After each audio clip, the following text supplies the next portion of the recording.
Jemi këtu për të protestuar përsa i takon korrupsionit në Shqipëri. Korrupsioni ka arritur në nivelet më galopante. Po flasim për një shtet i cili vazhdimisht ka vjedhur qytetarët e Shqipërisë. Belinda Baluku dhe Edi Rama nuk janë të përjashtuar nga kjo gjë. Janë pjesë e vjedhjes, janë pjesë e sistematike së vjedhjes. Nuk mund të ketë dot resorte oligarkësh pa ndërtuar tonel.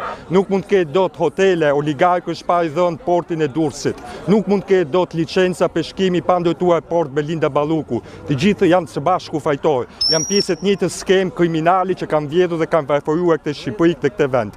Kemi gjithmonë më tepër shtëpia të lagshta, njerëz pa asnjë lloj ngrohje. Kemi gjithmonë më tepër studentë që punojnë me 2-3 vakte dhe orare të ndryshme dhe kemi njëkohësisht punonjës që orvaten për trafik. Kjo është e papranueshme dhe kemi pensionistë që rrinë gjatë gjithë kohës në rrugë për të pritur një bilet mujore. Kemi bëjmë një deformim shoqëror, me një deformim ekonomik i cili gjithmonë më tepër është duke vënë në klapa këtë të ardhme prosperiteti. Edi Rama dhe Belinda Baluku duhet japin dorëheqjen sa më parë për të mirën e këtij vendi. Çfarë zgjidhje kemi? Duhet japin dorëheqjen absolute. Sa më parë.